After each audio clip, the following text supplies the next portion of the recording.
तो हम लोग लगा रहे हैं टेस्ट नंबर 5 विज़न आईएएस का प्रीलिम्स के लिए। तो हम लोग ने 60 क्वेश्चंस कर लिए हैं। अब आगे के देखेंगे क्वेश्चन 61। मुगल दरबार के संदर्भ में कॉर्निश, जमी, बोसी, चार तस्लीम निम्नलिखित में से किसके रूप थे? ए, कुलीनता के लिए दी जाने वाली उपाधि। बी, मुगल विजय का जश्न मनाने के लिए पर्व। सी, शासन के लिए अभिवादन। डी, संगीत में प्रदर्शन। देखिए, अगर आपको इसमें कोई ऐसी चीज़ मिल रही है जो आपने बुक्स में नहीं पढ़ी है, ठीक है, आपके लिए नई है, तो आप उसको नोट डाउन भी कर सकते हैं, क्योंकि देखिए एक बार में कोई चीज़ याद नहीं होती है। जब आप उसको लगातार पढ़ेंगे तब आपको वो याद होती है। तो अगर आपको कुछ ऐसा मिल रहा है जो आप फर्स्ट टाइम देख रहे हैं तो उसको नोट डाउन कर सकते हैं। तो 61 का आंसर है सी, कॉर्निश। औपचारिक अभिवादन का एक ऐसा तरीका था जिसमें दरबारी अपने दाहिने हाथ की तल हथी को अपने ललाट पर रखकर अपना सिर आगे की ओर झुकाते थे। तो जो कॉर्निश था वो एक औपचारिक अभिवादन का तरीका था। इस प्रकार यह इस बात का प्रतीक था कि कॉर्निश करने वाला व्यक्ति अपनी इंद्रियों और मन के स्थल को हाथ लगाते हुए झुककर विनम्रता के साथ अपने आप को शाही दरबार में प्रस्तुत कर रहा है। अभिवादन का चार तस्लीम क्या था? तरीका दाएं हाथ के पीछे भाग को जमीन पर रखने से शुरू होता था। इसमें तलहटी ऊपर की ओर होती है। इसके बाद हाथ को धीरे धीरे ऊपर उठाते हुए व्यक्ति खड़ा होता है। ऐसी तस्लीम 4 चहर बार की जाती है। तस्लीम का शाब्दिक अर्थ आत्मनिवेदन होता है। ठीक है, इसका मतलब होता है आत्मनिवेदन। सिजदा को जमीबोज भी कहा जाता है जब सिजदा करते हैं। ये सम्राट या उच्च अधिकारी या देवी व्यक्तित्व को दिए जाने वाले सम्मान का एक रूप है।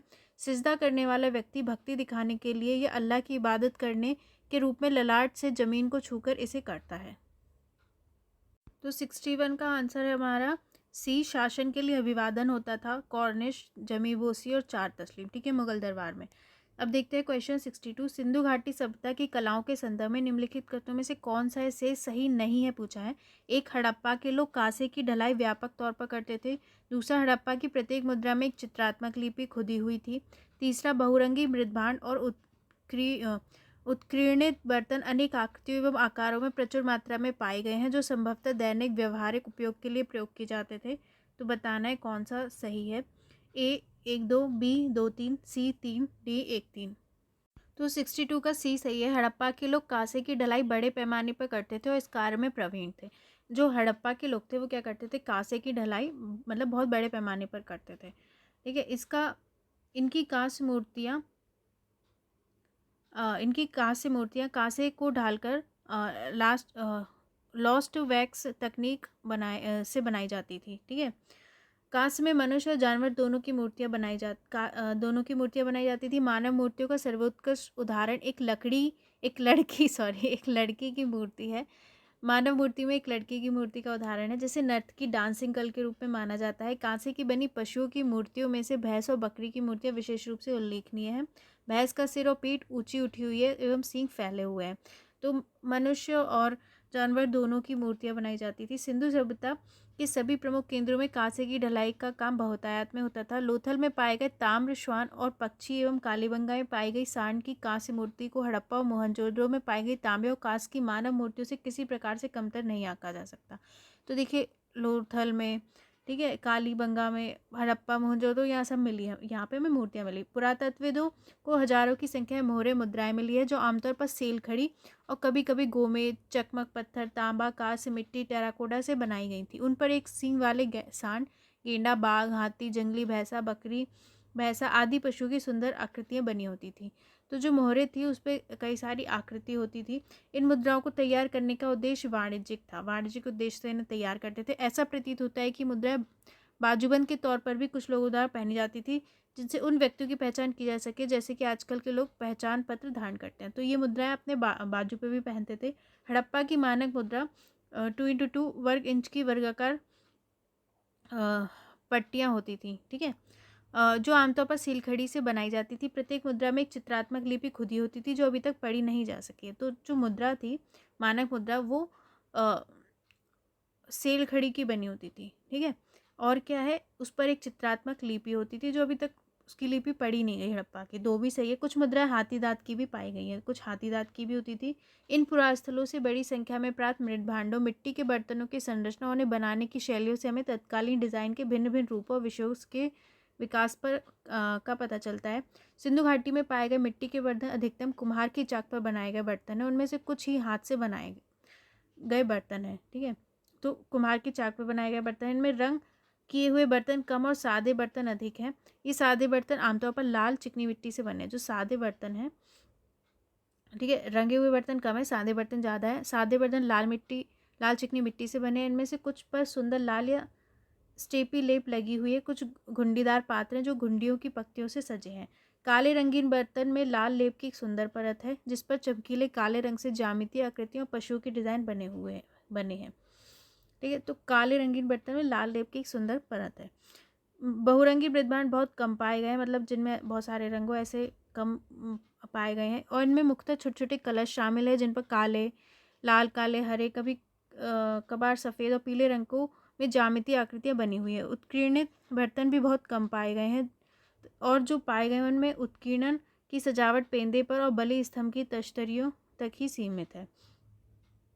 छिद्रित पात्रों में बर्तन के तल पर एक बड़ा छिद्र और उनकी दीवार पर छोटे छोटे छिद्र सर्वत्र पाए गए हैं। ऐसे बर्तन संभवतः पेय पदार्थों को छानने के काम में लाए जाते थे।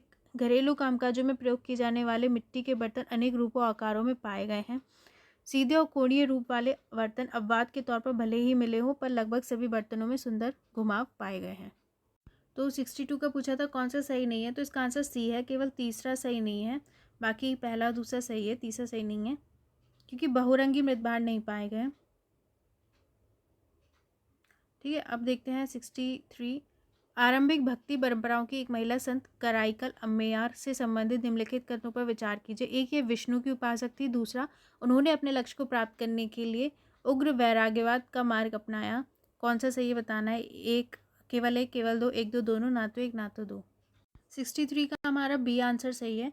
कराईकल अम्मेयार भगवान शिव की बहुत बड़ी भक्ति, तो वो शिव की भक्ति। कराईकल अम्मेयार ने अपने लक्ष्य को प्राप्त करने के लिए उग्र वैराग्यवाद का अनुसरण किया। वह 63 नयनारों में शामिल 3 महिला संतों में से एक थी। जो 63 नयनार थे उनमें जो 3 महिला थी उनमें वो एक थी संत। उन्हें तमिल साहित्य की महान हस्तियों में से एक माना जाता है। उनकी रचना नयनार परंपरा के भीतर संरक्षित है। तो जो भगवान शिव से जुड़े हुए संत थे उनको नयनार कहते थे, ठीक है। अलवार जो विष्णु से जुड़े हुए थे। मैंने उनको याद करने का तरीका बताया था कि शिव जी कैसे याद करिए, नयन बहुत बड़े बड़े हैं तो नयनार, ऐसे कनेक्ट करके आप याद कर सकते हैं। तो 63 का हमारा बी सही है, पहला सही है, वो शिव की उपासक थी। 64 देखते हैं। प्राचीन भारतीय इतिहास में उत्तरी काले चमकदार मृदभांड के चरण में निम्नलिखित में से किसका उदय हुआ। एक, व्यापार और वाणिज्य में चांदी के हाथ सिक्कों का। दूसरा, भारतीय इतिहास में पहली बार शहरी केंद्रों का। तीसरा, व्यापार संघ गिल्ड प्रणाली का जिसने शिल्प विशेषज्ञता को बढ़ावा दिया। बताना है कौन से सही है। ए केवल एक, बी केवल एक तीन, सी एक दो तीन, डी केवल दो तीन। 64 का हमारा बी सही है। महाजनपद 6ठी शताब्दी ईसा पूर्व काल की विशेषता उत्तरी काले चमकदार मृदभांड NBPW का उपयोग थी, ठीक है। जो महाजनपद काल है, जो 6ठी शताब्दी ईसा पूर्व का काल है, उसकी विशेषज्ञता थी उत्तरी काले चमकदार मृदभांड, ठीक है। NBPW अत्यंत चिकने चमकदार प्रकार के मृदभांड, मतलब चिकने होते थे, चमकदार होते थे, मिट्टी के बर्तन होते थे, उनको बोलते हैं मृदभांड। मिट्टी के बर्तन को NBPW स्थलों पर पुरातात्विक उत्खनन समकालीन भौतिक संस्कृति की तस्वीर प्रस्तुत करता है। NBPW चरण में धात्विक मुद्रा की शुरुआत है। इस टाइम पे क्या हुआ, धात्विक मुद्रा की शुरुआत है। जो पैसे होते हैं मतलब मुद्रा, वो धातु की बनी होती थी। व्यापार और वाणिज्य में चांदी के आहत सिक्का का उपयोग किया जाता था। तो व्यापार के लिए जो ट्रेड करते थे उसके लिए चांदी के आहत सिक्कों का यूज़ किया जाता था। पक्की हुई ईंटों और गोले घेरेदार कुओं का उपयोग NBPW चरण के मध्य में अर्थात 3री शताब्दी ईसा पूर्व देखा गया। जो पक्की ईंटें और गोल घेरेदार कुएं हैं उनका यूज़ कब, जो हमारे उत्तरी काले चमकदार मृदभांड का जो चरण था उसके मध्य में अर्थात 3री शताब्दी ईसा पूर्व में देखा गया। NBPW चरण को भारत में द्वितीय शहरीकरण की शुरुआत के रूप में चिन्हित किया गया। तो इसमें दूसरा शहरीकरण स्टार्ट हुआ। भारत में कस्बों नगरों का उदय सर्वप्रथम सिंधु घाटी सभ्यता 2600 से 1800 ईसा पूर्व में देखा गया। पहले नगर सिंधु घाटी सभ्यता के समय हुए, फिर दूसरा इस समय। हड़प्पाई नगर अंत में लगभग 1500 ईसा पूर्व में विलुप्त हो गए थे। इसके पश्चात लगभग 1000 वर्षों तक हमें भारत में कोई नगर नहीं मिला, मतलब हड़प्पा नगर के बाद हमें 1000 वर्षों तक कोई नगर देखने को नहीं मिला। इस चरण के दौरान कारीगर और व्यापारी व्यापार संघों गिल्ड में के रूप में संगठित थे। इन व्यापार संघों को निगम कहा जाता था। इस तरह के संगठनों ने कला और शिल्प गतिविधियों की विशेषज्ञता को बढ़ावा दिया, ठीक है। तो जो कारीगर व्यापारी थे वो व्यापार संघों, जो इसे गिल्ड बोलते थे, के रूप में संगठित थे। इन संघों को हम निगम कहते थे। इन्होंने कला और शिल्प को बढ़ावा दिया। सामाजिक क्षेत्र में नवीन सामाजिक वर्गों के उद्भव एमपीपीडब्ल्यू चरण की विशेषता थी। इसमें व्यापारी सेठ, ठीक है, व्यापारी जिन्हें सेठी कहते हैं, गृहपति जो समृद्ध किसान हैं उन्हें गृहपति कहते हैं, कर्मकार मजदूरी करने वाले श्रमिक आदि शामिल थे, मतलब नवीन वर्ग आए। तो 64 का हमारा बी सही है, पहला और तीसरा सही है, दूसरा सही नहीं है। अब 65 देखते हैं। हाल ही में सुर्खियों में मेरा मिशन वात्सल्य निम्नलिखित में से किस कारण से प्रारंभ किया गया है? ए, भारत में प्रत्येक बच्चे के लिए स्वस्थ और खुशहाल बचपन सुनिश्चित करने हेतु। बी, वृद्धावस्था में लोगों को सामाजिक सुरक्षा प्रदान करने हेतु। सी, निजी और सार्वजनिक स्थानों में परिवार के भीतर समुदाय कार्यस्थल पर हिंसा से प्रभावित महिलाओं की सहायता हेतु। डी, ट्रांसजेंडर व्यक्तियों की स्वास्थ्य संबंधी समस्याओं का समाधान करने और उनके लिए व्यापक चिकित्सा बीमा योजनाएं प्रदान करने हेतु। 65 का हमारा आंसर ए, हाल ही में मंत्रिमंडल ने महिला और बाल विकास मंत्रालय की 3 महत्वपूर्ण अम्ब्रेला योजनाओं अर्थात मिशन पोषण 2.0, मिशन शक्ति और मिशन वात्सल्य को मिशन मोड में लागू करने की मंजूरी दी है। जो महिला और बाल विकास मंत्रालय है उसकी 3 अम्ब्रेला योजना है, ठीक है, मिशन पोषण, मिशन शक्ति और मिशन वात्सल्य। मिशन शक्ति और मिशन पोषण 2.0 योजनाओं के साथ एक तीसरी योजना के रूप में मिशन वात्सल्य को प्रारंभ किया गया, ठीक है। मिशन शक्ति और पोषण जो है उसके साथ तीसरी योजना मिशन वात्सल्य को प्रारंभ किया गया। इसका उद्देश्य बच्चों के लिए स्वस्थ और खुशहाल बचपन सुनिश्चित करना है, ठीक है। थोड़ा नाम से समझ में आ रहा है कि बच्चों के लिए स्वस्थ और खुशहाल बचपन सुनिश्चित करना है।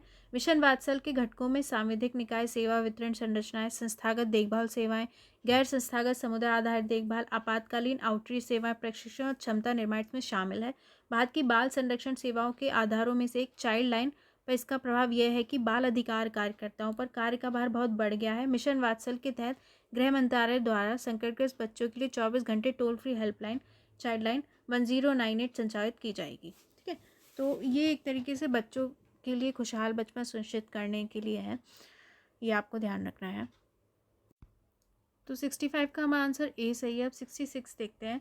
सांख्य दर्शन के संदर्भ में निम्नलिखित कथनों पर विचार कीजिए। एक, इसके अनुसार वास्तविक ज्ञान की प्राप्ति से व्यक्ति मोक्ष प्राप्त कर सकता है। दूसरा, संसार का सृजन, इसका विकास ईश्वर के बजाय प्रकृति की देन है। तीसरा, आरंभ में सांख्य दर्शन भौतिकवादी था। तो बताना है कौन सा सही है। ए केवल 2, बी केवल 2 3, सी केवल 1 3, डी 1 2 3। तो 66 का हमारा डी सही है। देखिए, सांख्य दर्शन संभवतः 6 दर्शनों में सबसे पुराना है। जो सांख्य दर्शन है वो जो हमारे 6 दर्शन है उनमें सबसे पुराना है, जिसका उल्लेख भगवद गीता में मिलता है। इसका उल्लेख भगवद गीता में मिलता है और इसके प्राचीनतम रूप में उपनिषदों में इसका उल्लेख है। उपनिषदों में भी इसका उल्लेख है। कपिल मुनि को इस दर्शन के महान संस्थापक के रूप में वर्णित किया गया। जो कपिल मुनि है वो सांख्य दर्शन के संस्थापक हैं, ठीक है। सांख्य में एक विस्तृत सत्ता मीमांसा, सत्ता का सिद्धांत ज्ञान मीमांसा है। यह मानता है कि हम अपने आसपास जो संसार देखते हैं वास्तव में मौजूद है। तो ये जो सत्ता मीमांसा और ज्ञान मीमांसा है इसमें, ठीक है, ये मानता है कि हमारे आसपास जो संसार है वो वास्तव में है। सांख्य विचार के 2 मूलभूत कोटियां पुरुष आध्यात्मिक सिद्धांत और प्रकृति पदार्थ या प्रकृति। ऐसा माना जाता है कि कई पुरुष हैं, वे सभी शाश्वत, अपरिवर्तनशील, निष्क्रिय और चेतन दर्शन है। तो सांख्य विचार की 2 मूलभूत कोटियां हैं, ठीक है, पुरुष आध्यात्मिक सिद्धांत और प्रकृति, मतलब जो प्रकृति है या पदार्थ है। ऐसा माना जाता है कि कई पुरुष हैं, वे सभी शाश्वत, अपरिवर्तनशील, निष्क्रिय और चेतन दर्शन है। दूसरी ओर प्रकृति शाश्वत और अपरिवर्तनशील तो है, लेकिन सक्रिय और चेतन भी। जो प्रकृति है वो शाश्वत है, अपरिवर्तनशील है, सक्रिय और अचेतन भी है। इसके 3 गुण हैं, यथा सत्व अच्छाई, रजस ऊर्जा या राग, तमस अंधकार। इसके 3 गुण हैं, सत्व, रजस और तमस, ठीक है। प्रारंभिक सांख्य दर्शन के अनुसार संसार के सृजन के लिए ईश्वर तत्व की मौजूदगी आवश्यक नहीं है। मतलब वो बोल रहे हैं कि ईश्वर जरूरी नहीं है संसार के सृजन के लिए। संसार का सृजन और इसका विकास ईश्वर के बजाय प्रकृति की देन है। ये बता रहे हैं संसार हमें प्रकृति से मिला है, ईश्वर से नहीं। ये एक तर्कसंगत और वैज्ञानिक दृष्टिकोण था इनका। 4वीं शताब्दी ईस्वी के आसपास प्रकृति के अतिरिक्त पुरुष और आत्मा को भी इसकी व्यवस्था में एक तत्व के रूप में प्रस्तुत किया गया। ठीक है, 4वीं शताब्दी ईस्वी के आसपास क्या हुआ, प्रकृति के अतिरिक्त पुरुष और आत्मा को भी इसमें एक तत्व के रूप में माना गया और संसार के सृजन का श्रेय दोनों को दिया गया। सांख्य दर्शन संप्रदाय शुरुआत में भौतिकवादी था, बाद में अध्यात्मवादी हो गया। पहले ये भौतिकवादी रहा, फिर अध्यात्मवादी हो गया। पुरुष का प्रकृति से अपने भेद को जानना ही मुक्ति है। एक व्यक्ति वास्तविक ज्ञान की प्राप्ति के माध्यम से मोक्ष प्राप्त कर सकता है, उसका दुख हमेशा के लिए समाप्त हो सकता है। ठीक है, तो वास्तविक ज्ञान की प्राप्ति के माध्यम से वो मोक्ष प्राप्त कर सकता है। पुरुष को क्या, प्रकृति से अपने भेद को जानना ही, वो फिर वो भेद को जानकर वो मुक्ति प्राप्त कर सकता है। सांख्य दर्शन अन्य कोटियों जैसे बुद्धि, इच्छा, विवेकशील संकाय, अहंकार, मैं का भाव, अहंकार और मन की बात करता है। सांख्य धारणा और विश्वसनीय प्रमाण को ज्ञान का वैध आधार मानता है और अनुमान को बहुत महत्व देता है। तो 66 का हमारा डी सही है, 1 2 3 तीनों ही सही है। 67 देखते हैं, स्वप्रवर्धन mRNA टीकों के संदर्भ में निम्नलिखित कथनों पर विचार कीजिए। स्वप्रवर्धन, ठीक है, mRNA टीकों के बारे में बताना है। ये टीके वर्धित प्रतिरक्षा जनत्व और सुरक्षा के साथ प्लाज्मिड DNA टीकों के लचीलेपन का भरोसा देते हैं। दूसरा, इसका मूल लाभ यह है कि इसके लिए पारंपरिक RNA टीकों की तुलना में एक छोटी खुराक की आवश्यकता होती है। तो बताएं कौन सा सही है। ए केवल 1, बी केवल 2, सी 1 और 2 दोनों, डी ना तो 1 ना तो 2। देखिए 67 का सी सही है। हाल ही में एक प्रवर्धक mRNA टीके ने चल रहे 1, 2 और तीसरे चरण के परीक्षणों में कोविड-19 के विरुद्ध आशाजनक परिणाम दिखाए हैं। इसमें एक दिया गया RNA शरीर के अंदर संवर्धन करता है, ठीक है। तो जो mRNA टीके हैं उन्होंने अच्छे परिणाम दिखाए हैं, ठीक है। इसमें क्या हुआ, एक दिया गया RNA शरीर के अंदर संवर्धन करता है। ये टीके वर्धित प्रतिरक्षा जनत्व और सुरक्षा के साथ प्लाज्मिड DNA टीकों के लचीलेपन का भरोसा देते हैं। स्वप्रवर्धन मैसेंजर RNA अथवा mRNA टीका पारंपरिक RNA आधार का एक संशोधित रूप है, ठीक है। यह टीका एंटीजन के अलावा 4 अतिरिक्त प्रोटीन को भी कूटलेखित करता है। ये कूटलेखित किए गए प्रोटीन एक बार कोशिका के अंदर प्रवेश करने पर RNA के मूल स्ट्रैंड की प्रतिकृति बनाने में मदद करते हैं। मूल लाभ यह है कि इसके लिए टीके की एक छोटी खुराक की आवश्यकता होती है। तो सिर्फ टीके की एक छोटी खुराक चाहिए होती है। तो 67 का हमारा सी सही है, दोनों सही है। 68 देखते हैं, भारत के लोक नृत्य और उसके क्षेत्रों के संदर्भ में निम्नलिखित युग्मों पर विचार कीजिए। एक लोक नृत्य और बताना राज्य, एक लावनी पश्चिम बंगाल, दूसरा गिद्दा पंजाब, तीसरा भवाई गुजरात। इसका सही बताना है। ए केवल 1 2, बी केवल 2 3, सी केवल 1 3, डी 1 2 3। देखिए 68 का बी सही है। भारत के लोक नृत्य जो है, गिद्दा पंजाब में महिलाओं द्वारा किए जाने वाला लोक नृत्य है। जो गिद्दा है वो पंजाब में होता है। महाराष्ट्र के मछली पालन से जुड़े समुदायों में पुरुष और महिलाएं हाथों में हाथ लेकर एक साथ नृत्य करते हैं तथा महिलाएं पिरामिड बनाने के लिए पुरुषों के कंधों पर चढ़ जाती है। इस क्षेत्र की महिलाओं का लावनी नृत्य अदम्य इंद्रिकता के लिए उल्लेखनीय है। तो महाराष्ट्र से जुड़ा हुआ है लावनी नृत्य, ठीक है।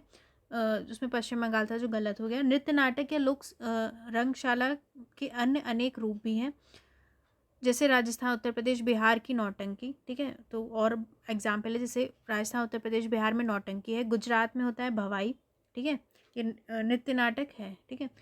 गुजरात में भवाई, महाराष्ट्र में होता है तमाशा, बंगाल में है जात्रा, कर्नाटक का भव्य यक्षगान और केरल का तय्यम, ठीक है, तय्यम। ये सभी स्थानीय वीरों राजाओं देवताओं की दंत कथाओं का वर्णन करते हैं। तो ये याद रखिए, ठीक है, कहाँ कहाँ के कौन से हैं। फिर से रिपीट कर देती हूँ। जो लावनी महाराष्ट्र का है, गिद्दा पंजाब का है, राजस्थान उत्तर प्रदेश बिहार में नौटंकी, गुजरात में भवाई, महाराष्ट्र में तमाशा, बंगाल में जात्रा और कर्नाटक में यक्षगान और केरल में तय्यम। तो 68 का बी सही है, दूसरा तीसरा सही है। लावनी हमारा कहाँ था, महाराष्ट्र। 69 देखते हैं, ऋग्वैदिक काल के संदर्भ में निम्नलिखित कथनों पर विचार कीजिए। ये पशुपालक प्रमुख व्यावसायिक गतिविधि थी। दूसरा, इस काल के दौरान यजुर्वेद संहिता का संकलन किया गया था। तीसरा, इस काल में सबसे महत्वपूर्ण देवता इंद्र थे। तो कौन सा सही है। ए केवल 1 3, बी केवल 1 2, सी केवल 3, डी 1 2 3। 69 का ए सही है। ऋग्वैदिक समाज जो 1500 ईसा पूर्व से 1000 ईसा पूर्व के समय था, पशुपालन पर आधारित था। देखिए ऋग्वैदिक समाज में पशुपालन होता था, इसलिए पशुपालन ही प्रमुख व्यावसायिक गतिविधि थी। एक चरवाहा समाज कृषि उपज की तुलना में अपने पशुधन पर अधिक निर्भर करता था। इस प्रकार इस काल के दौरान कृषि के बजाय पशुपालन अधिक महत्व था। तो ऋग्वैदिक काल में पशुपालन का ज़्यादा महत्व था। उत्तर वैदिक लोगों के जीवन निर्वाह का मुख्य साधन कृषि था। देखिए ये दो जो वैदिक काल है वो दो में बटा है, ऋग्वैदिक और उत्तर वैदिक। तो ऋग्वैदिक में पशुपालन और फिर उत्तर वैदिक जो टाइम था उसमें कृषि जीवन निर्वाह का मुख्य साधन थी। उत्तर वैदिक काल के ग्रंथों में 6 8 12 यहाँ तक कि 24 बैलों द्वारा हल जोतने की बात कही गई है। ऋग्वेद में सबसे महत्वपूर्ण देवता इंद्र हैं, जिन्हें पुरंदर या किलों को तोड़ने वाला कहा गया है। तो ऋग्वैदिक काल जो है उसके सबसे महत्वपूर्ण देवता इंद्र है। इंद्र आर्यों के युद्ध नेता के रूप में चित्रित किए गए हैं, ठीक है। तो इंद्र जो है वो आर्यों के युद्ध नेता है, जिसने असुरों से लड़ने में आर्य सैनिक का नेतृत्व किया और उन्हें विजय दिलाई। इंद्र पर 250 सूक्त समर्पित है, इनमें 250 सूक्त है, ठीक है। दूसरा स्थान अग्नि देवता का है, जिन्हें 200 सूक्त समर्पित है। दूसरा स्थान अग्नि देवता का है। वैदिक काल में अग्नि ने देवता और मानवों के बीच मध्यस्थ के रूप में काम किया। तो अग्नि जो है मानव और देवता के बीच मध्यस्थ के रूप में कार्य करती थी। ऋग्वैदिक के बाद के समय में 2 अन्य संहिताएं यथा यजुर्वेद संहिता और अथर्ववेद संहिता की रचना की गई। ऋग्वेद के बाद के समय में ये बता रहे हैं फिर 2 अन्य संहिताएं यजुर्वेद संहिता और अथर्ववेद संहिता की रचना की गई। यजुर्वेद में न केवल श्लोक है बल्कि उनके पाठ के साथ अनुष्ठान भी है जो उस समय के सामाजिक राजनीतिक परिवेश को दर्शाते हैं। यजुर्वेद में क्या है, अनुष्ठान भी है, ठीक है। अथर्ववेद में बुराइयों और बीमारियों को दूर करने के लिए तंत्र और मंत्र शामिल है। अथर्ववेद में क्या है, बीमारी इन सबको दूर करने के लिए तंत्र मंत्र है। इनका विषय वस्तु गैर आर्यों की मान्यता और प्रथाओं पर प्रकाश डालती है। मतलब इसकी विषय वस्तु गैर आर्यों की मान्यता और प्रथाओं पर प्रकाश डालती है। तो 69 का हमारा ए सही है, 1 और 3 सही है, दूसरा सही नहीं है, ठीक है। अब 70 देखते हैं। दिल्ली सल्तनत के संदर्भ में निम्नलिखित कथनों पर विचार कीजिए। 1, उसने झेलम के पास मंगोलों को हराया और सिंधु के पार पेशावर तक राज्य का विस्तार किया था। दूसरा, इब्न बतूता ने उसके शासनकाल के दौरान भारत का दौरा किया था। तीसरा, उसने दोआब क्षेत्र में कृषि को बढ़ावा देने के लिए दीवान ए अमीर कोही कृषि विभाग की स्थापना की थी। तो बताना है किसकी बात हो रही है। ए अलाउद्दीन खिलजी, बी इल्तुतमिश, सी फिरोज शाह तुगलक, डी मोहम्मद बिन तुगलक। तो 70 का हमारा डी सही है। मोहम्मद बिन तुगलक के शासनकाल के प्रारंभिक वर्षों के दौरान तर्मसरिन के नेतृत्व में मंगोलों ने सहसा सिंध में प्रवेश किया और उनका एक दल दिल्ली से 65 किलोमीटर दूर मेरठ तक पहुंच गया। झेलम नदी के निकट एक लड़ाई में मोहम्मद तुगलक ने न केवल मंगोलों को परास्त किया बल्कि कलानौर पर भी कब्जा कर लिया, ठीक है। और कुछ समय तक उसका वर्चस्व सिंध के पास पेशावर तक कायम रहा। इसमें थोड़ा मिटा मिटा लिखा हुआ है तो अगर कुछ गलत जाए तो सॉरी। मैं आप सबसे कोशिश करती हूँ कि सही चीज़ ही बताई जाए। तो जो मोहम्मद तुगलक था उसने क्या है, मंगोलों को हराया था, ठीक है, और अपना जो विस्तार है उसने सिंध के पार पेशावर तक कर लिया। वर्ष 1334 में इब्न बतूता अफगानिस्तान के पहाड़ों से होता हुआ उस दौरान भारत में आया जब तुगलक वंश अपनी पराकाष्ठा पर था। तुगलक वंश की स्मृतियों में इब्न बतूता ने प्रसिद्ध कुतुब परिसर, कुतुबुल इस्लाम मस्जिद तथा प्रसिद्ध कुतुब मीनार के इतिहास के बारे में अध्ययन किया। उसने लिखा, ठीक है। मोहम्मद तुगलक ने दोआब में कृषि के विस्तार और सुधार के लिए योजना आरंभ की। उसने दीवान अमीर कोही नाम से एक अलग विभाग की स्थापना की। तो मोहम्मद तुगलक ने दीवान अमीर कोही जो कृषि विभाग था बनाया था। इस इलाके को विकास के लिए प्रखंडों में विभाजित कर दिया। प्रत्येक प्रखंड एक अधिकारी के अधीन रखा गया जिसका काम किसानों को कर्ज देकर कृषि का विस्तार करना। उन्हें बेहतर फसलें जैसे जौ के स्थान पर गेहूं के बदले गन्ना, गन्ने की जगह अंगूर और खजूर आदि उगाने को प्रेरित किया था। तो 70 का हमारा डी सही है। यहाँ पे जो जितना ही वर्णन दिया है तो वो डी यानी मोहम्मद बिन तुगलक के बारे में बात हो रही है। अब देखते हैं क्वेश्चन नंबर 71। तो क्वेश्चन 71 है, हाल ही में सुर्खियों में रहे सेना स्पेक्टाविलिस का सर्वोत्तम रूप से वर्णन किया जा सकता है। ए, भारत के लिए स्थानिक एक कीटभक्षी पादप प्रजाति के रूप में, बी, एक आक्रामक पादप प्रजाति के रूप में, सी, एक नई खोजी गई मैंग्रोव प्रजाति के रूप में, डी, एक विलुप्त पुष्पी पादप प्रजाति के रूप में। तो बताना है क्या है सेना स्पेक्टाविलिस। तो 71 का हमारा बी सही है। हाल ही में सेना स्पेक्टाविलिस के तेजी से होने वाले अनियंत्रित विकास आक्रमण ने केरल में वन्यजीवों के भरण पोषण हेतु वनों की वहन क्षमता को प्रभावित किया है। सेना स्पेक्टाविलिस फवासिए परिवार से संबंधित है और इसे उष्णकटिबंधीय अमेरिका में सजावटी पादप के रूप में उगाया जाता है। देखिए, इसे उष्णकटिबंधीय अमेरिका में मतलब सजावटी पौधे के रूप में उगाते हैं।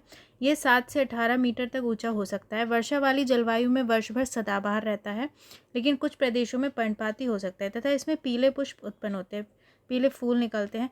स्पेक्टाविलिस का उपयोग समानता पारंपरिक चिकित्सा में कई वर्षों से किया जा रहा है, तो ये चिकित्सा में यूज़ होता है।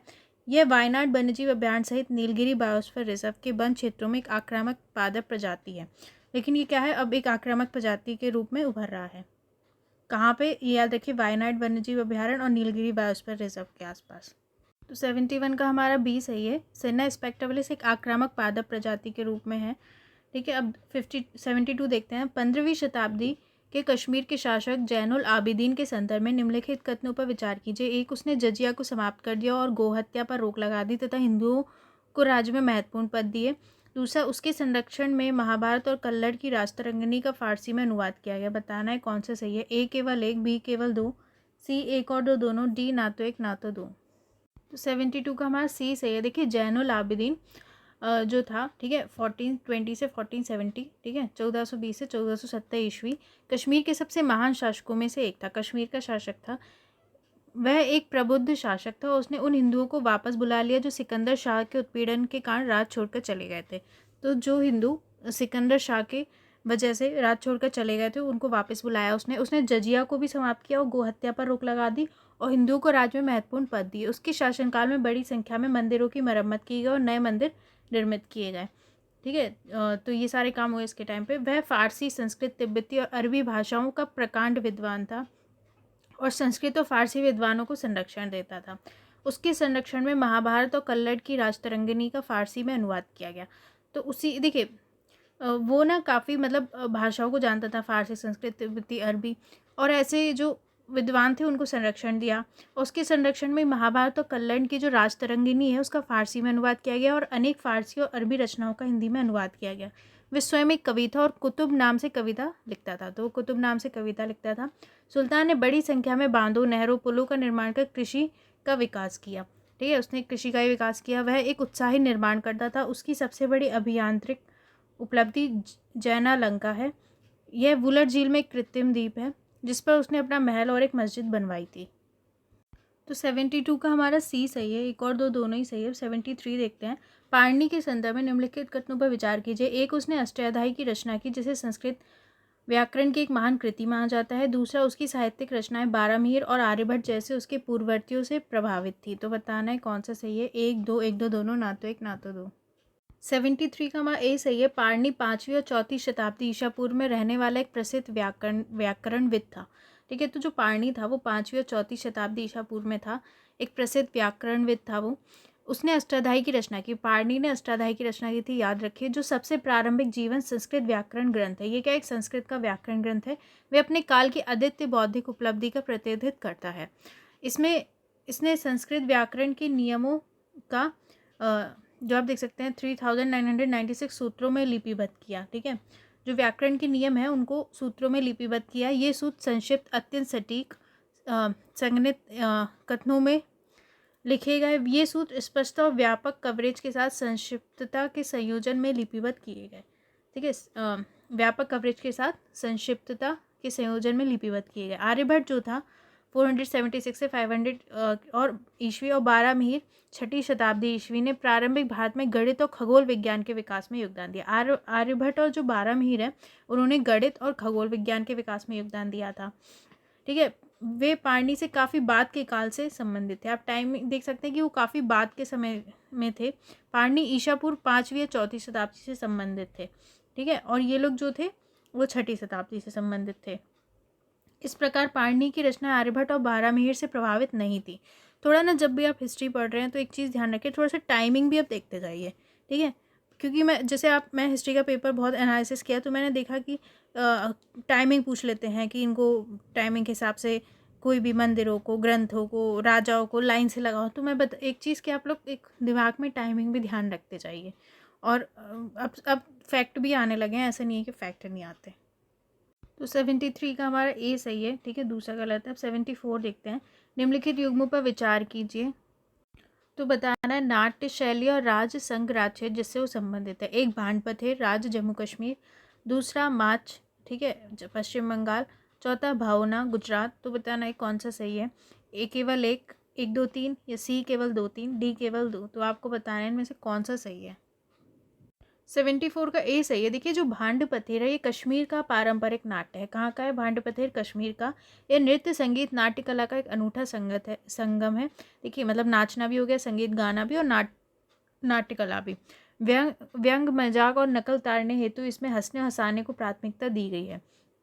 इस नाट्य शैली में संगीत के लिए सुरनाई, नगाड़ा और ढोल इत्यादि का प्रयोग किया जाता है। चूँकि भांड पथेर के कलाकार मुख्य रूप से कृषक समुदाय से होते हैं, इसलिए इस नाट्य कला पर उनके रहन सहन, आदर्शों और संवेदनशीलता का प्रभाव देखा जा सकता है। माच जो है, माच कहाँ का है? मध्य प्रदेश का पारंपरिक नाट्य है। माच कहाँ का है? मध्य प्रदेश का। ठीक है, मामा से याद कर लीजिए, MM से। माच शब्द मंच और खेल दोनों अर्थों में प्रयोग किया जाता है। इस नाट्य शैली में संवादों के बीच पद्म को प्रमुखता दी जाती है। इसके संवादों को बोल तथा छंद योजना को वड़क कहते हैं। इस नाट्य शैली की धुनों को रंगत के नाम से जाना जाता है। भवना जो है ये असम के अंकिया नाट की प्रस्तुति है। भवना कहाँ है? असम के अंकिया नाट का। इस शैली में असम, बंगाल, उड़ीसा, वृंदावन, मथुरा आदि की सांस्कृतिक झलक मिलती है। इसका सूत्रधार कहानी की शुरुआत पहले संस्कृत में करता है और फिर उसे या तो ब्रजबोली या असमिया में प्रस्तुत करता है। 74 का ए केवल एक सही है। भानपथेर जम्मू कश्मीर, मार्च मध्य प्रदेश का, भवना जो है वो हमारा असम का है।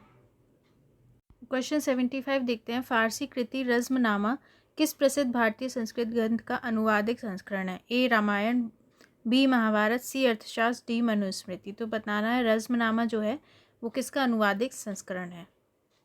75 का हमारा बी सही है। देखिए रज़्मनामा यानी युद्ध की पुस्तक प्रसिद्ध भारतीय संस्कृत ग्रंथ महाभारत का प्रथम फारसी अनुवाद है। तो रज़्मनामा क्या है? जो महाभारत है उसका फारसी अनुवाद है।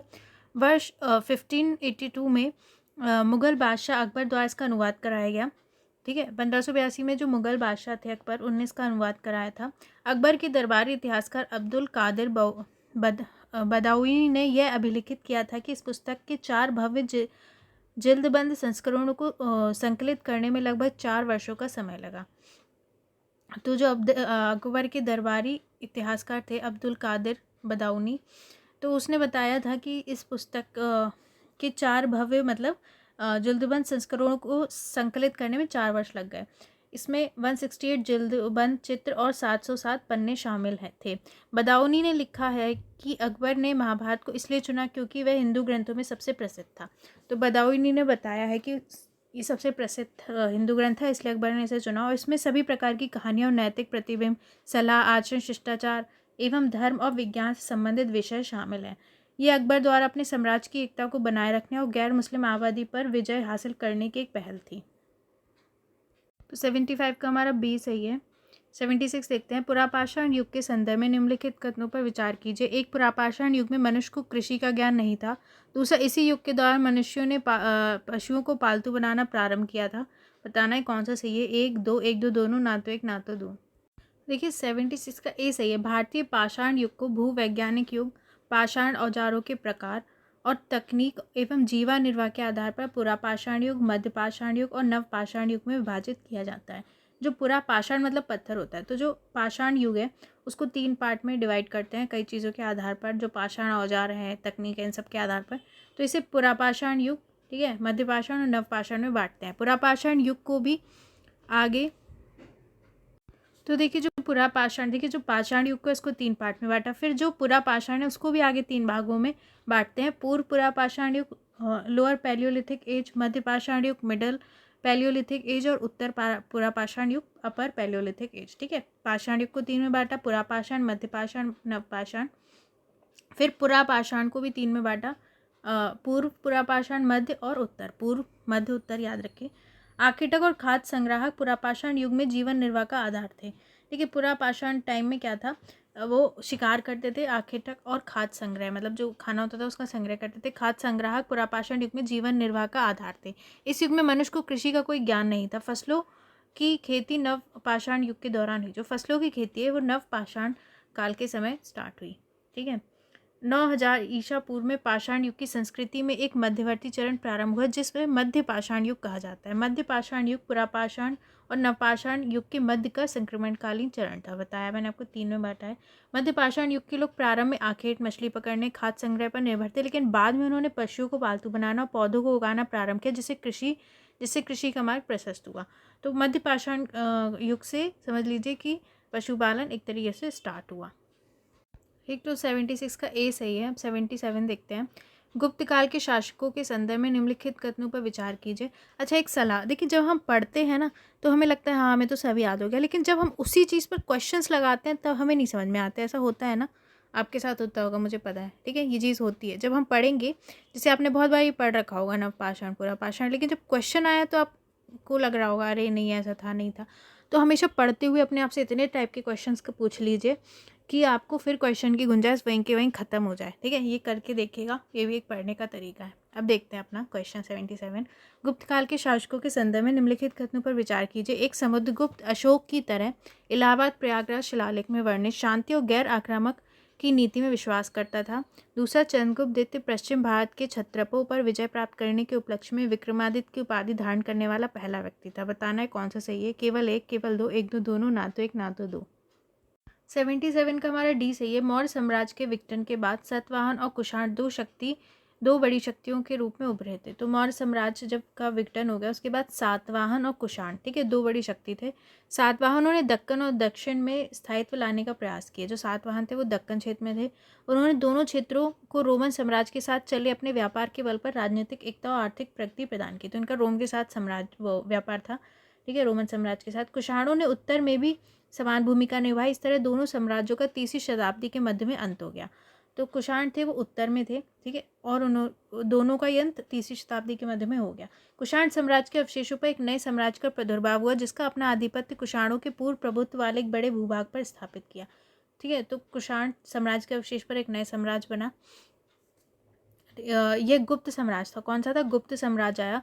गुप्त मूलतः वैश्य रहे होंगे, गुप्त वैश्य थे। संभवतः गुप्त संयुक्त प्रांत में कुषाणों के सामंत थे। जो गुप्त थे वो क्या, जो संयुक्त प्रांत है, ठीक है, उसमें आपका उत्तर प्रदेश, उसमें कुषाणों के सामंत थे। और ऐसा प्रतीत होता है कि वे बिना किसी महत्वपूर्ण समय अंतराल के उनके उत्तराधिकार बन गए थे, ठीक है। इसके बाद देखिए समुद्रगुप्त जो था 335 से 380 जो ईस्वी के टाइम पे था, ठीक है, 335 से 380 ईस्वी में चंद्रगुप्त के पुत्र और उत्तराधिकारी समुद्रगुप्त ने गुप्त साम्राज्य का अपार विस्तार किया। जो समुद्रगुप्त था वो चंद्रगुप्त का पुत्र था, ठीक है। उसने क्या है, गुप्त साम्राज्य का विस्तार किया। वह अशोक के विपरीत था। अशोक शांति और गैर आक्रामकता की नीति में विश्वास करता था, लेकिन समुद्रगुप्त हिंसा और विजय में आनंद पाता था, ठीक है। अब ऑब्वियसली आपने पढ़ा होगा, तो समुद्रगुप्त ने विस्तार किया था, तो ऑब्वियसली बिना हिंसा के तो विस्तार हो नहीं सकता। उसके दरबारी कवि हरिशेन ने अपने आश्रयदाता के सैन्य पराक्रमों का उदात्त वर्णन किया है, ठीक है। तो हरिशेन ने जो भी उसके सैन्य पराक्रम थे उनके बारे में बताया है। उसका दरबारी कवि था हरिशेन। एक लंबे अभिलेख में कवि ने गाया है कि समुद्रगुप्त ने किन किन लोगों और किन किन देशों पर विजय प्राप्त की। यह अभिलेख इलाहाबाद में उसी स्तंभ पर उत्कीर्ण है जिस पर शांतिप्रिय अशोक का शिलालेख है।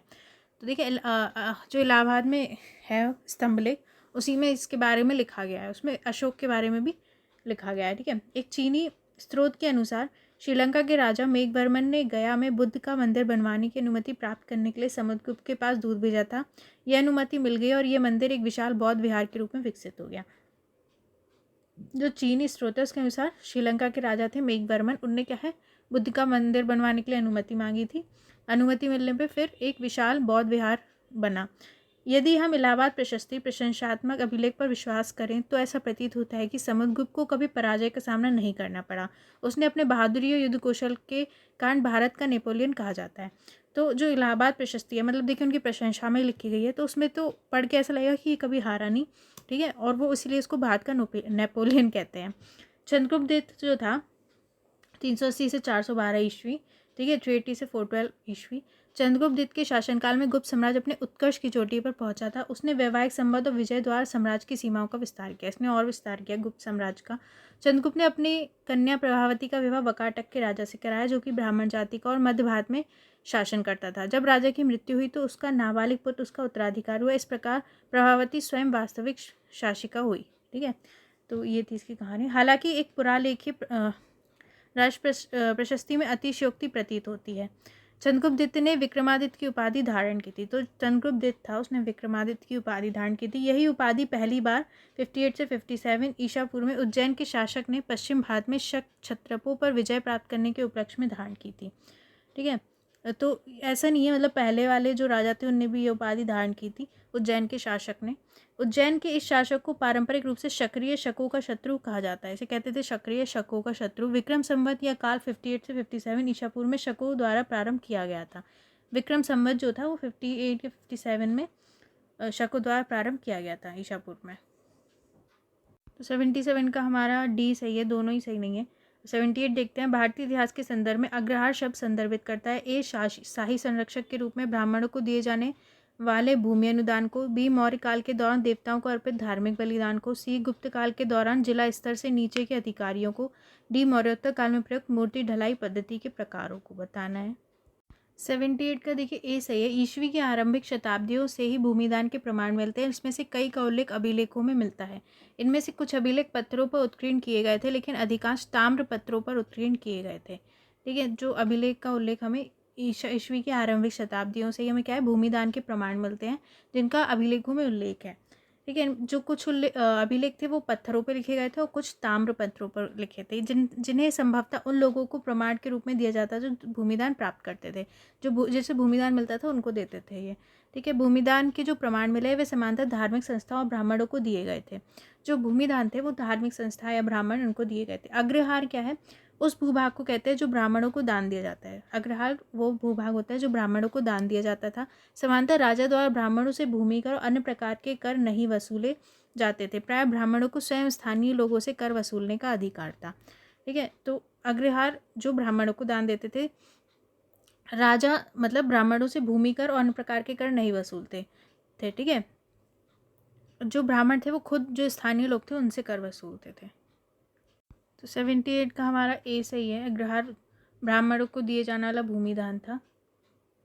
70 देखते हैं। सूफीवाद के संदर्भ में निम्नलिखित युग्मों पर विचार कीजिए। शब्द: एक, तजाकीरा, सूफी संतों द्वारा अपने अनुयायियों और सहयोगियों को लिखे गए पत्र। दूसरा, मकतूबात, संतों की जीवनियों का विवरण। तीसरा, मुल्फुजात, सूफी संतों की बातचीत। बताना है कौन सा सही है। ए केवल 1 2, बी केवल 2 3, सी केवल 3, डी 1 2 3। 79 का सी सही है। तजाकिरा क्या है, ये सूफी संतों की जीवनियों का विवरण है। तजाकिरा क्या है, जो सूफी संत होते थे उनकी जीवनियों का विवरण था। भारत में लिखा गया पहला सूफी तजाकिरा मीर खुर्द की का सियारुल औलिया है। इसे 14वीं शताब्दी में लिखा गया। यह तजाकिरा मुख्तत चिश्ती संतों के बारे में था। मकतूबात क्या है, मकतूबात ये वे पत्र है जो सूफी संतों द्वारा अपने अनुयायियों और सहयोगों को लिखे गए। मकतूबात वो है जो सूफी संत ने जो पत्र अपने अनुयायियों और सहयोगियों को लिखे। ठीक है, ये प्राप्तकर्ता जीवन स्थितियों को दर्शाते हैं और ये उनके लौकिक और आध्यात्मिक जीवन के आकांक्षा और मुश्किलों पर टिप्पणी करते हैं। मुल्फुजात क्या है, ये सूफी संतों से बातचीत वाले ग्रंथ है। जो बातचीत होती थी सूफी संतों से वो ग्रंथ है।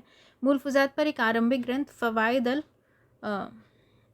फवाद है। ठीक है, यह शेख निज़ामुद्दीन औलिया की बातचीत पर आधारित एक संग्रह है, जिसका संकलन एक फ़ारसी कवि अमीर हसन सिजजी दहलवी द्वारा किया गया है। तो 79 का सी सही है, केवल तीसरा सही है, पहला दूसरा गलत है। 80 देखते हैं। सिंधु घाटी सभ्यता के संदर्भ में निम्नलिखित कथनों में कौन सा सही नहीं है पूछा है। एक, सिंधु घाटी सभ्यता के दौरान शवों को गड्ढे में दफनाने का प्रचलन था। बी, सिंधु घाटी के लोगों ने मेसोपोटामिया के साथ व्यापारिक संबंध स्थापित किए थे। सी, सिंधु घाटी के लोग बाट और माप की एक मानक प्रणाली का उपयोग करते थे। डी, सिंधु घाटी के लोग सोने धातु के बारे में अनभिज्ञ थे। तो 80 क्वेश्चन का डी सही है। सिंधु घाटी स्थलों पर पुरातात्विक खोज से शवों को गड्ढे में दफनाने की परंपरा का संकेत मिलता है। तो जो शव थे उनको गड्ढे में दफनाया जाता था। कुछ मामलों में शवों को मृदभांड और आभूषणों के साथ दफनाया जाता था, मतलब उनके साथ मृदभांड और आभूषण भी रखते थे, जो एक ऐसी मान्यता की ओर संकेत करता है जिसके अनुसार इन वस्तुओं का मरणोपरांत प्रयोग किया जा सकता है। सिंधु घाटी के लोगों ने समकालीन मेसोपोटामिया के लोगों के साथ व्यापारिक संबंध स्थापित किए। तो मेसोपोटामिया के लोगों के साथ के व्यापारिक संबंध थे। मेसोपोटामिया का साहित्य मेहुलर नाम के क्षेत्र के साथ व्यापार को संदर्भ करता है। ये थोड़ा सा मिटा हुआ है जो भी लिखा हो, ठीक है।